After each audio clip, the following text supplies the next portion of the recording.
about to listen to the Dr. Dahlia Show. Sassy, stimulating medical talk radio. Any medical advice Dr. Dahlia Wax gives on her show should not be substituted for an actual visit to your medical provider. And now, here's Dr. Dahlia.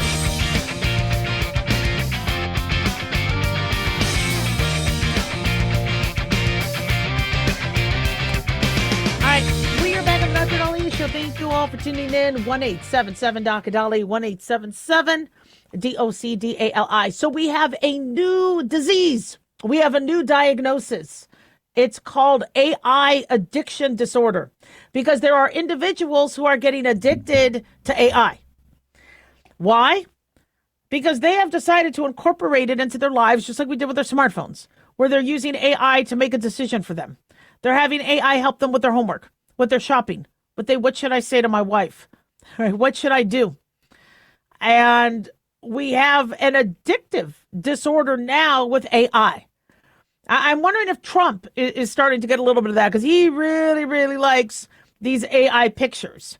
He posted one where he was supposed to be Jesus, right? You know, putting his hand on somebody's head to heal them. He claimed it was him being a doctor, but, no, he wasn't, with all the celestial sort of, sunlight and the clouds and the heavenly sort of surroundings. Usually with doctors, it's a very sterile looking room. You're wearing a white coat, etc. And so I think Trump is having some fun with these AI images, and I think he's starting to use a little too many.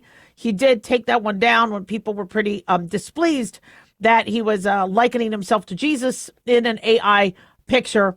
Do we think he thinks he's Jesus? No, but he is a little narcissistic, and so he wants people to look upon him as somebody who is stopping mass casualties and Iranian regimes killing their citizens and Christians being slaughtered in Nigeria, and so I think he wants to be revered like that, but he's going to have to lay off the AI.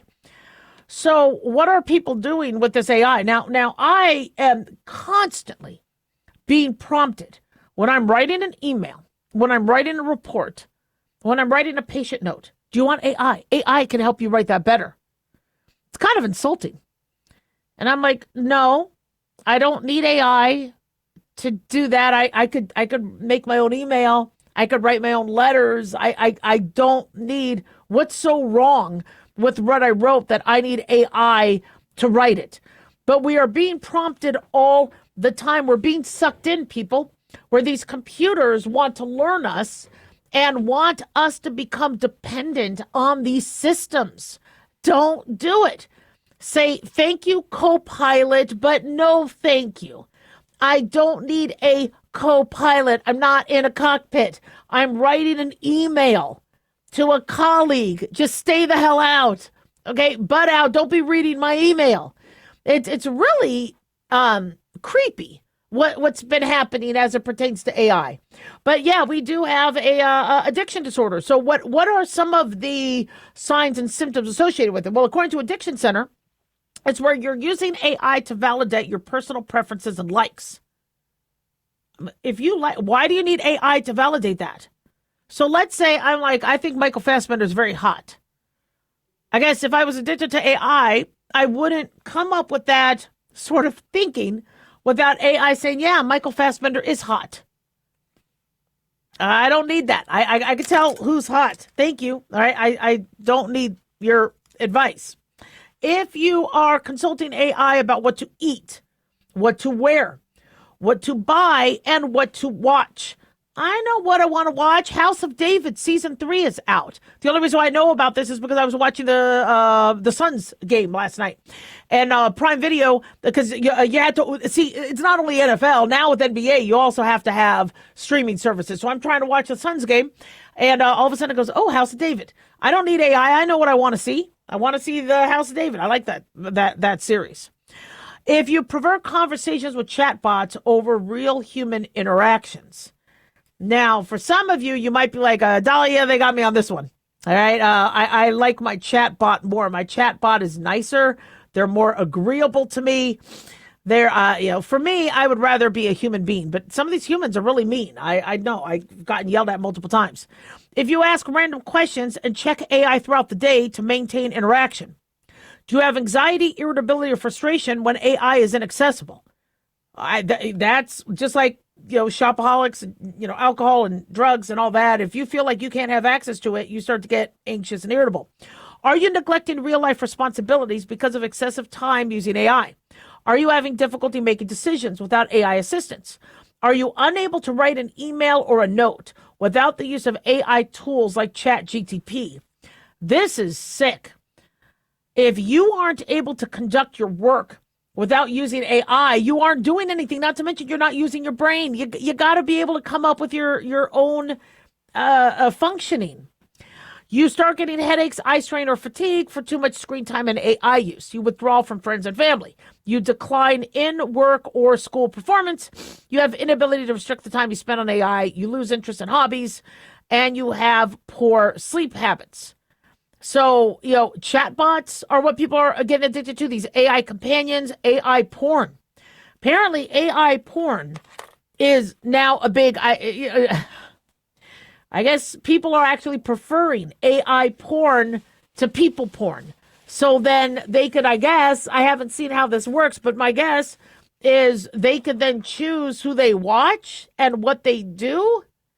Like Pornhub has all these different, shall we say, genres. I guess with AI, you could ask, yeah. So AI erotica. You have AI porn chatbots that will allow users to write sexual stories, and then they will engage in deepfake pornography and allow. This is horrible. And so if you are addicted to AI, now you have unhealthy attachment patterns. You start getting a dependency. You aren't making decisions. You have impaired decision-making abilities, low self-esteem, isolation, false sense of reality. You get delusional.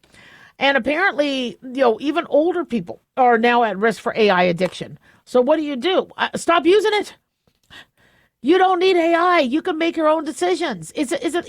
Interestingly, one of my nephews doesn't use AI, but he'll use the Flip a Coin app. And to make a decision, he'll do the Flip a Coin app. Now it works for him, which is good. And I don't mind, those little rituals. But apparently, people are taking that to other levels. 1-877-Doc-Dolly, don't go away.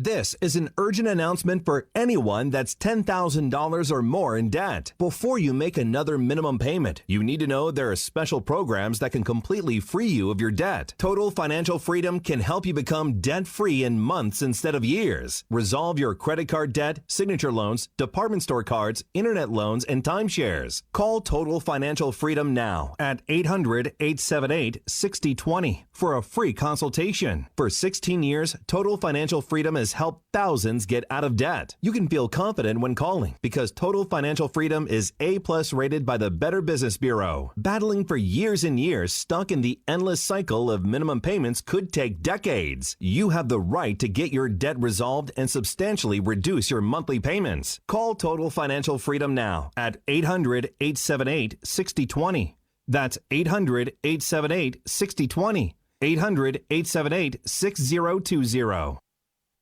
Let's face it, guys, we're living in times where the truth is becoming more suppressed and censorship is increasing at an alarming rate, especially on social media platforms. It's Clyde, and I want to tell you about a safe and secure digital playground we put together just for you. It's Aftermath.media. You get access to thousands of Ground Zero archives and podcasts, along with our private social media groups with your basic membership starting at only $7 a month. Each subscription includes tech support, access to the RSS feeds, along with our own chat room and Telegram channel. In addition, the premium membership includes research study groups, webinars, a document and movie library, a live video stream of Ground Zero, a monthly Zoom chat with me, and other bonus content. Be sure to check out our yearly specials as well. Sign up today while you're thinking about it. Sign up at Aftermath.media. Again, that's Aftermath.media.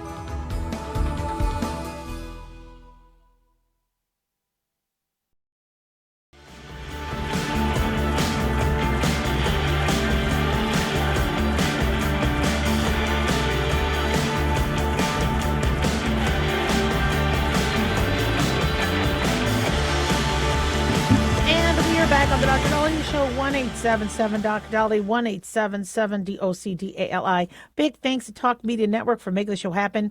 Big thanks to Daniel, our producer, and big thanks to y'all for tuning in. We really do appreciate it. Don't forget to follow us on Twitter or X at Dr. Dahlia, Facebook, The Dr. Dahlia Show, and on YouTube, click like and subscribe. So some of you have been very frustrated with your telemedicine care because you have diarrhea and they can't tell you why or effectively treat your diarrhea over the phone. And one thing that I always recommend to patients that call is if the diarrhea is not going away and persisting, to have your doctor give you a container where you could check your stool. You don't have to do a stool test at the doctor's office. They could give you the containers. You then check the stool and then drop it off at the lab. Well, this is something we might need to be doing more of because we do have a drug-resistant strain of Shigella, which is now going across the U.S. It can cause intense diarrhea, and it does not appear to be responding to a lot of antibiotics. The drug resistance is rising because, unfortunately, what a lot of people have been doing to treat their diarrhea is calling in asking for an antibiotic. They'll get an antibiotic. They'll say, oh, yeah, I went to Mexico, so I need Zithromax, or I need, just give me an antibiotic or give me some ciprofloxacin or something. And they've been getting antibiotics, and then the diarrhea could sometimes even get worse. Diarrhea is nothing to mess with, all right? It can really mess you up. And Shigella is a gram-negative bacteria and causes shigellosis. Drug resistance incidences of this have risen substantially between 2011 and 2023. If you get Shigella, you could get very, very dehydrated, very sick, and it could cause, organ dysfunction. You can get Shigella from fecal-oral transmission, which we talked about, right? Oral fecal route. Sexual contact can give it to you. Contaminated food and water. And they say nationwide we have close to 500,000 infections from Shigella bacteria. I think that's underestimated because a lot of people are just going online, trying to get treatment online, so it never gets tested. And I believe it is reportable. So for something like this, we're not supposed to treat it online. We're supposed to have you do a sample. No, and then from the sample, it tells us what medicine will work, what it's sensitive to or resistant to, and then we give you the right medication.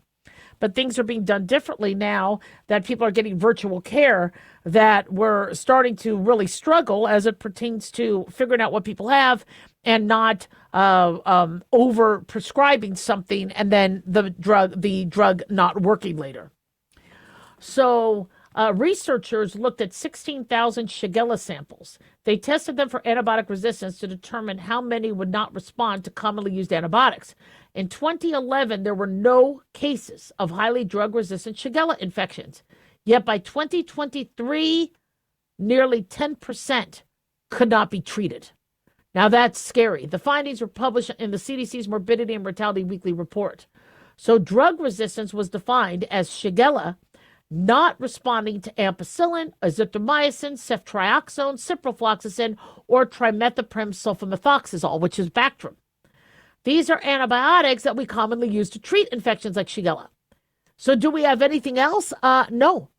There are no FDA-approved oral antimicrobial agents ready to go if your Cipro won't work, your Bactrim won't work, your Zithromax won't work, your ceftriaxone won't work. That's a problem. The majority of the patients who had this were adult men, 86% with a median age of 41.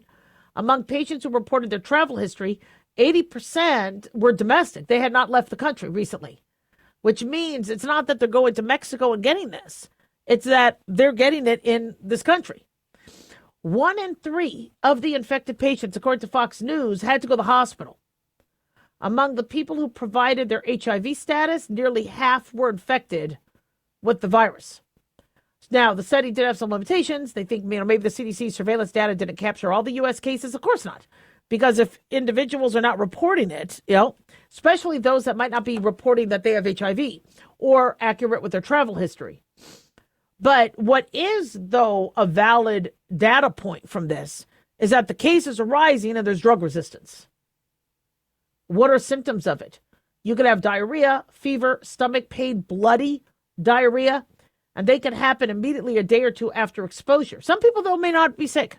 They may not have any sign of it, But if you are performing oral sex or involved with them closely or not washing your hands when you're cooking or going to the bathroom, unfortunately, you could give it to other people. Symptoms could last about a week. Some people could be sick for weeks. And then, in some cases, Shigella could go to your joints, the bloodstream, cause seizures, hemolytic uremic syndrome, like we talked about the Shigella toxin with E. coli. And this causes damage to blood vessels in the kidneys. You have to not touch other people's stool. Can't get it on your hands. Can't get it in your mouth. And sometimes it can happen by you taking care of a child. You're changing their diaper. The phone rings. You quickly run over to your phone. You start washing your hands, but you don't realize you touched your phone. If you touch contaminated surfaces, you could get this. Another way you could get Shigella is eating raw food or contaminated produce. If you're in recreational water or pools and swallowing the water. According to the CDC, young children, travelers, gay or bisexual men, those with weakened immune systems are at higher risk of contracting it. So always wash your hands with soap and water after activities where you think you could have been exposed. Don't touch your mouth. Avoid swallowing water from lakes, ponds, or pools. Try to avoid sexual activity, they say. If your partner has been diagnosed, try to avoid your partner's stool if you could. And then, of course, see a doctor and get checked out. So let's say you don't have a medical provider. So you call a telemedicine company. Now, sometimes the doctors might say, here's an antibiotic to play it safe. But unfortunately, what they're supposed to do is, if you have diarrhea, antibiotics sometimes make the diarrhea worse. So we always want to identify what the diarrhea is. Is it because you have COVID? Is it because hepatitis? Is it from flu? Is it from norovirus? Is it a bacteria such as Shigella, E. coli, Salmonella, Listeria? Did you pick up a parasite such as Giardia or Entamoeba histolytica or something like that? There's Cryptosporidium. So a stool culture will check for bacteria and viruses, and then an ova and parasites will look for parasites and pathogens. And then we can, from there, see what it takes a few days to grow out. When should you do that? Well, if, a lot of people, they're lucky where their diarrhea only lasts a day or two. And if you're that type of person, and then all of a sudden your diarrhea is lasting 3 days, I would say go and get checked out as soon as you can. It's better to have the education early on. Plus, it takes a few days to get the tests back. So if you're like, this isn't my typical, I ate something bad and I got out of my system, I think there's something in me, you might want to do the culture right away. Now, norovirus and some of these viruses could last 7 to 10 days. But diarrhea for that long really dehydrates you and makes you lose a lot of your electrolytes. And I don't want you lasting 7 to 10 days. What I always ask is, how many stools are you having? What do the stools look like? Are they bloody at all? Are they watery? And then, are you starting to notice a decrease in the number? If somebody says, I'm having more diarrhea, every time I eat, I just go. I can't, then I would get checked out. I would not wait. Because so many different things cause diarrhea. In fact, whenever I would have like an infant or a young child or a toddler with diarrhea, the number one diagnosis they had was an ear infection. It blew my mind because their body would react to something being wrong by having diarrhea. So some people will have normal cultures, but they're having diarrhea because something else is going on. Their gallbladder is misfunctioning. They are reacting to an antibiotic that they took, or a medication is messing with them. A lot of you on Ozempic, Mounjaro, you're having really bad diarrhea. It could be the food you eat. It could be an intolerance to something you're eating. So many people say, well, give me Imodium, give me Lomotil, give me something to stop the bowels from having diarrhea. If you're getting dehydrated, we will. But if you're on day 1 or 2 and your body is trying to eject it and get it out, we got to be really careful with these antidiarrheals because we don't want to keep something in that needs to get out. So what's most important is figuring out what exactly you have. And now that people are getting treated online, the CDC is not getting the accurate data they need. Because if you do test positive for these sorts of pathogens, the CDC gets notified and they can count them and log them. And then if they see a cluster in a zip code or area, they'll investigate, is it because of a place they ate? Is it a restaurant that could be contaminating the food and making people sick? The epidemiological data is so important. And epidemiologists do a lot of great work as it pertains to public health. But unfortunately, many people are just kind of treating themselves, and we just don't know.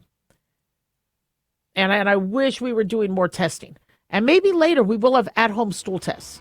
That'd be fantastic if we can. 1-877-Doc-Dolly. Don't go away.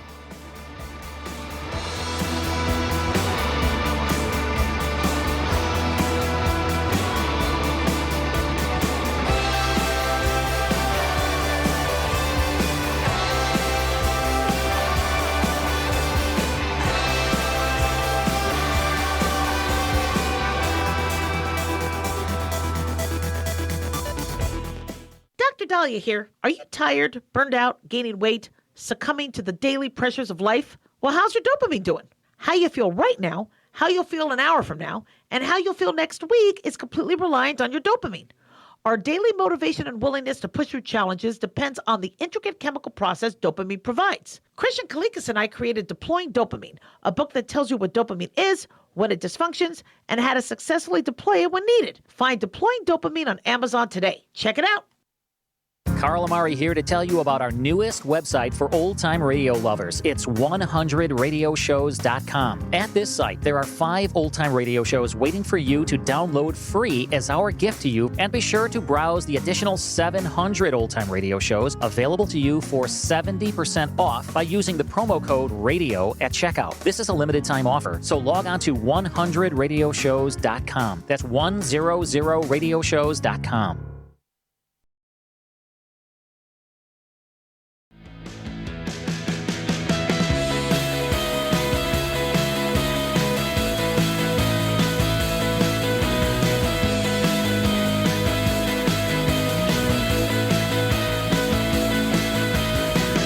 We are back on the Dr. Dahlia Show. Thank you all for tuning in. 1-877-Doc-Dolly, 1-877-DOC-DALI. So the United States says that their blockade of Iranian ports has been fully implemented.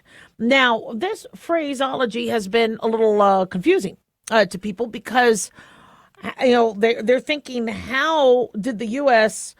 get all their ships in there? Blocking. How do they get their ships out of the way? A blockade doesn't necessarily mean they have to physically be there.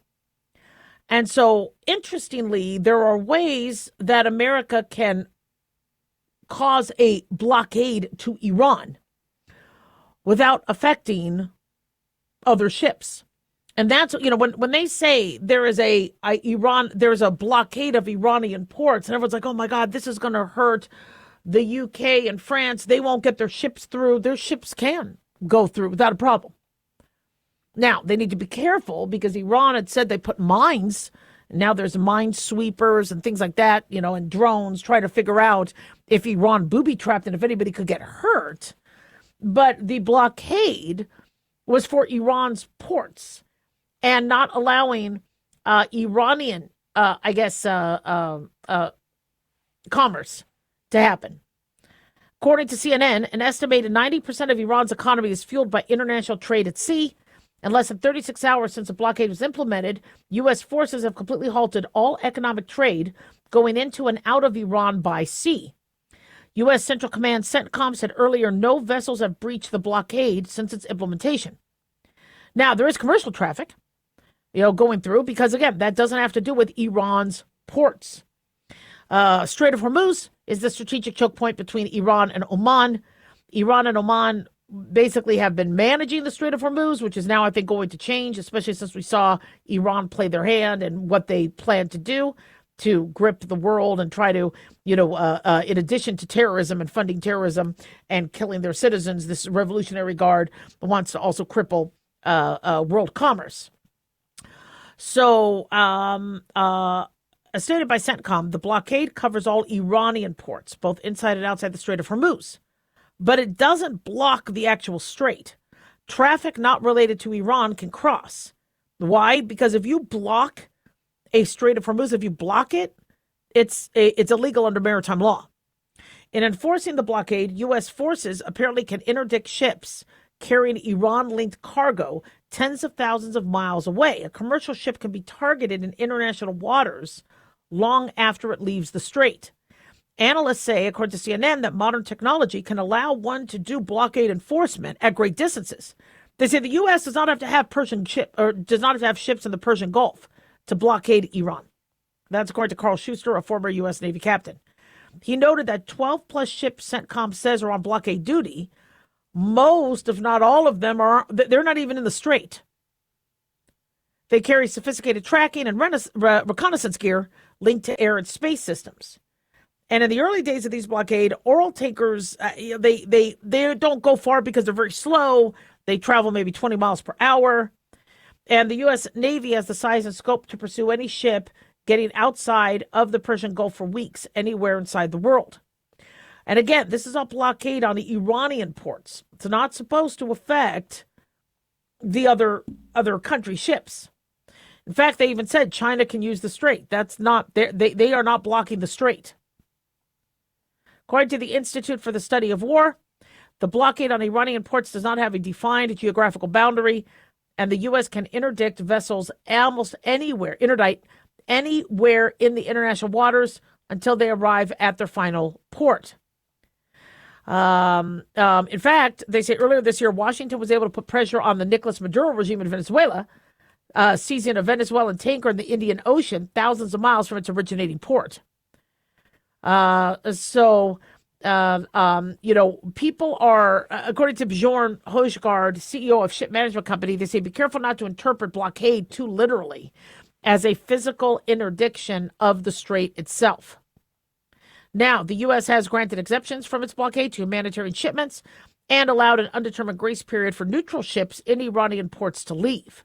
6 ships that had been attempting to beat the blockade were stopped, turned around at the direction of U.S. forces. CENTCOM said it was employing more than a dozen warships, over 100 aircraft, and more than 10,000 personnel in blockade enforcement, according to CNN.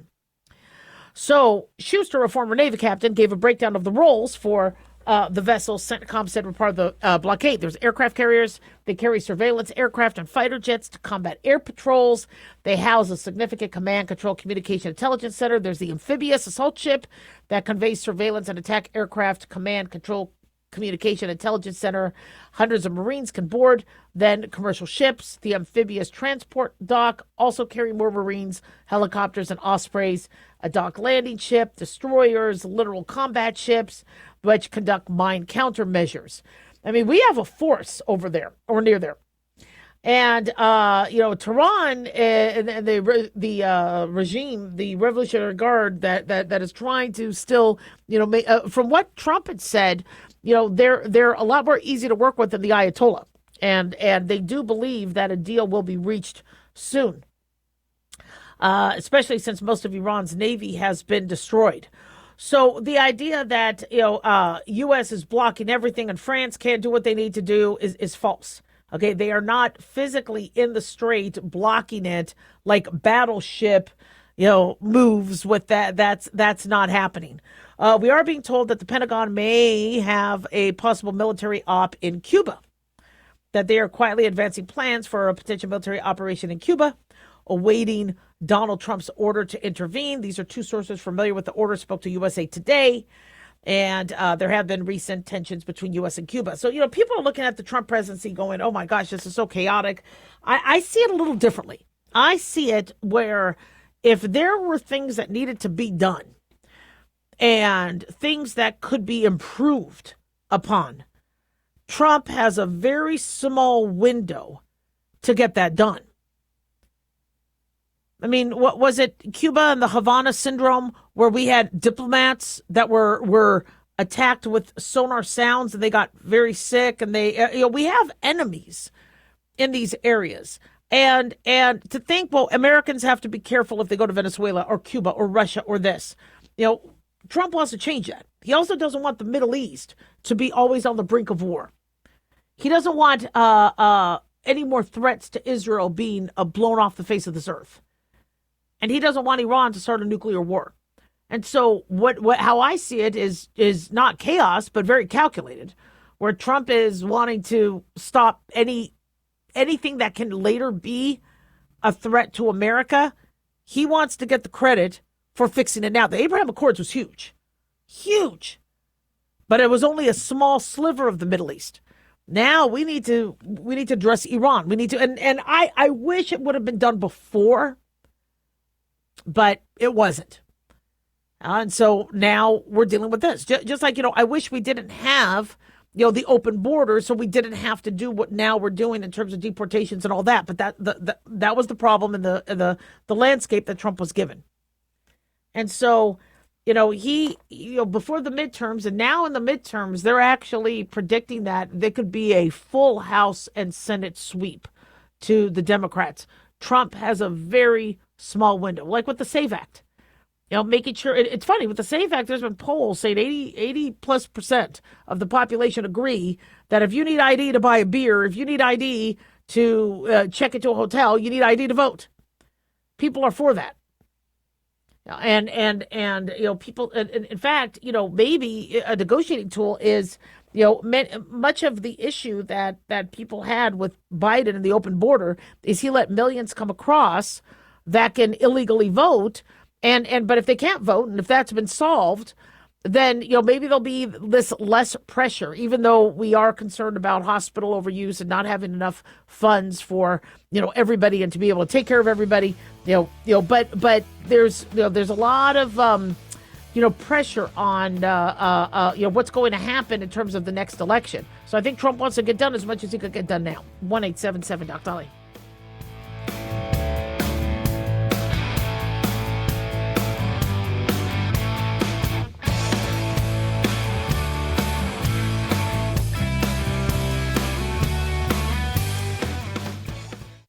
Carl Amari here to tell you about our newest website for old-time radio lovers. It's 100radioshows.com. At this site, there are 5 old-time radio shows waiting for you to download free as our gift to you, and be sure to browse the additional 700 old-time radio shows available to you for 70% off by using the promo code RADIO at checkout. This is a limited-time offer, so log on to 100radioshows.com. That's 100radioshows.com.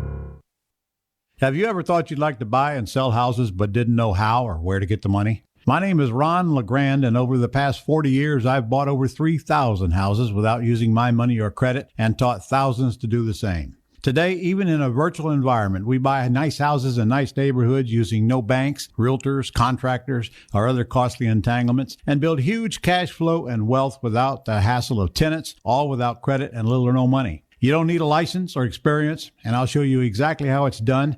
Text FREE to 99-799, and I'll send you my free training.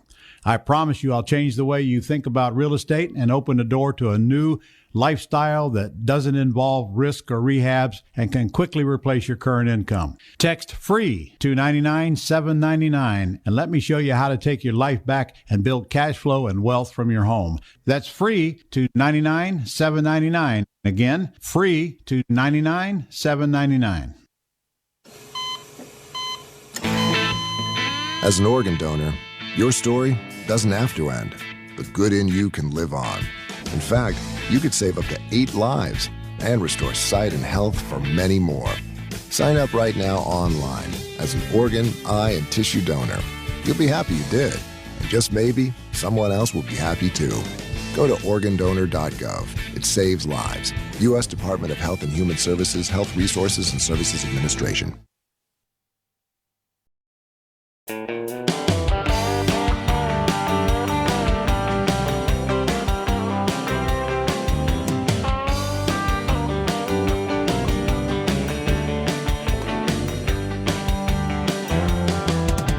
We are back on the Dr. Dolly Show. Thank you all for tuning in. 1-877 Doc Dolly, 1-877-DOCDALI. So every day I have patients who tell me that they haven't been taking their medications because they can't afford it. And, I'm well, okay, what medications are they? And some of them are expensive, because especially if they have plaque psoriasis or hepatitis and things like that. But, for a lot of the generics that are out there now for blood pressure or diabetes, they can be fairly reasonable.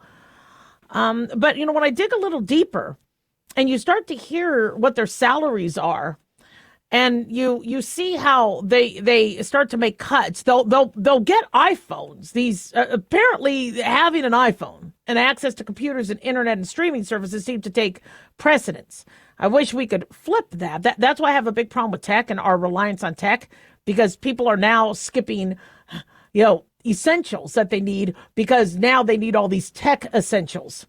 But, it's shocking to see how little people's salaries are. So to spend $20 a month on your medications, which is cheap, considering what other people have to pay, it starts to put things into perspective. And no wonder we have chronic disease and issues. And again, people are not going for their screens or their tests or I can't tell you how many times, I asked a patient, did you see the dentist? Because it looks like your teeth are rotting. This could be going into the bone. They go, I can't afford to go to the dentist. So what are some of the money people are making? So this article caught my eye. It's from Investopedia, the average salary for your age. And they say the median salary, if you're between 16 and 24 years old, right, is $771 a week, or about 40 grand a year. That's according to the Federal Reserve Bank of St. Louis. So at your earliest, now I never made that money as a 16-year-old. So for me, that would be some really decent money.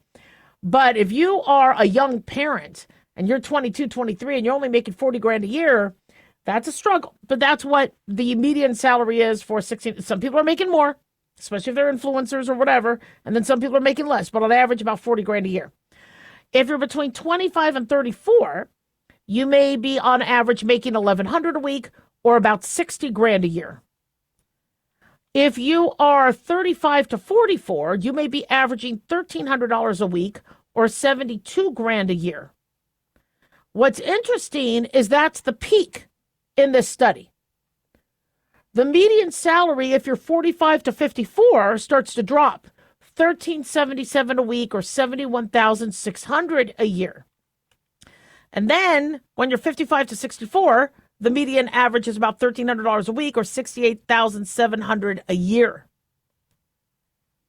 If you are over 65, you may on average get $1,100 per week, or $62,000 a year.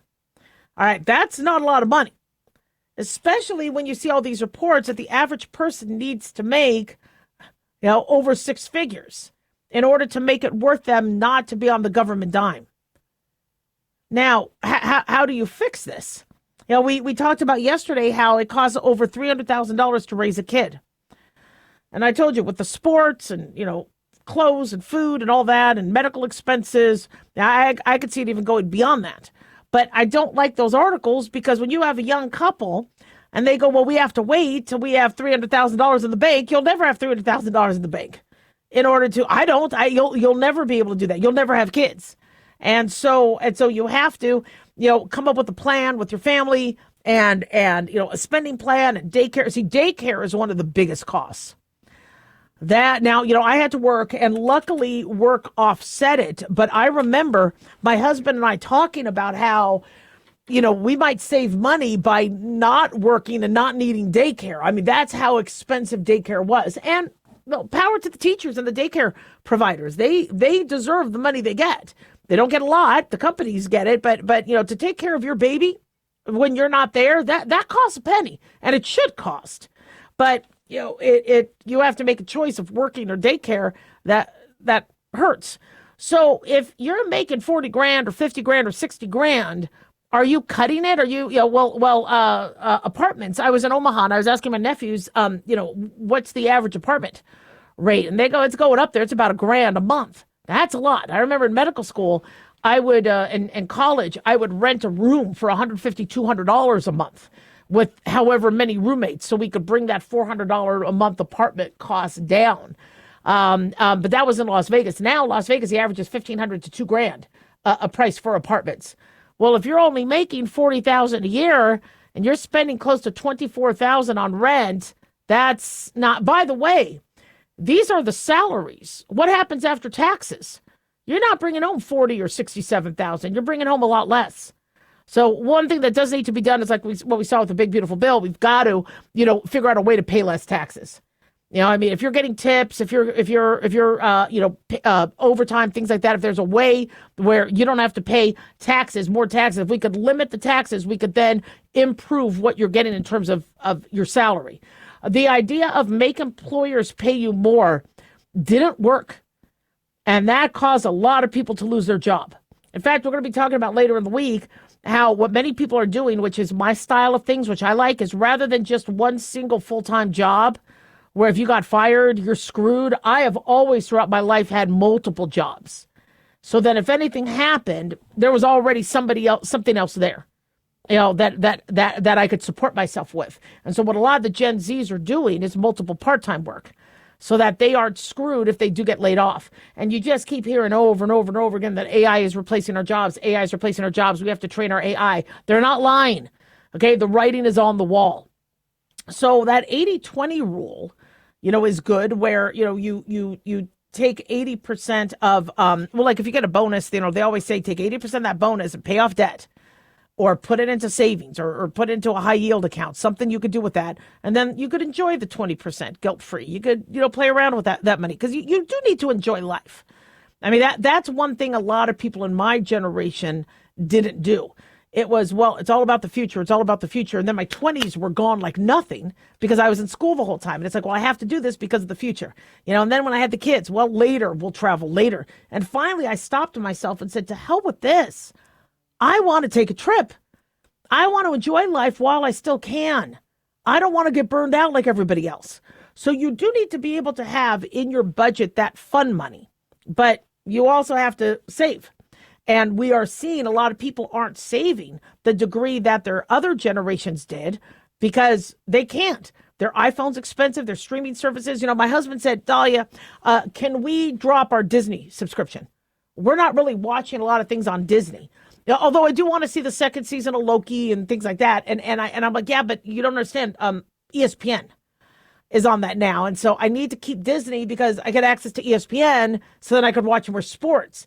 And so, our priorities now are these streaming services and our phones and our apps and what we're spending on. We've created this society where we have to spend a lot more money. I never needed to be around a computer when I was younger. Now I have to have a computer with me wherever I go.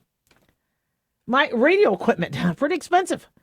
You can't, I couldn't do what I was doing without my equipment. And so I'm very grateful for tech, but it's one of the main reasons why we are not advancing financial wise. And for people to say, you need to save. You need to save 80% of your paycheck, or you need to have at least 6 months savings or 6 months rent in your savings that goes on deaf ears when you don't have that kind of money coming in. The average person is living paycheck to paycheck. And then you try to go out or you try to get a pizza. There's this pizza place near my house where now 2 slices and a drink is up to $11-12. And I remember when it was $6.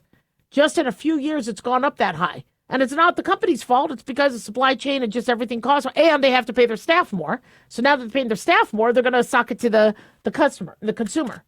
It's going to take us all together saying no mas. We're not going to be upgrading our iPhones. We're not going to be spending 50, 60 grand for an electric vehicle. We're not going to be, it's going to take us to say, if it's too expensive, I'm not buying it. I don't care what's streaming on your station. 1-877-DOC-DOLLY, don't go away.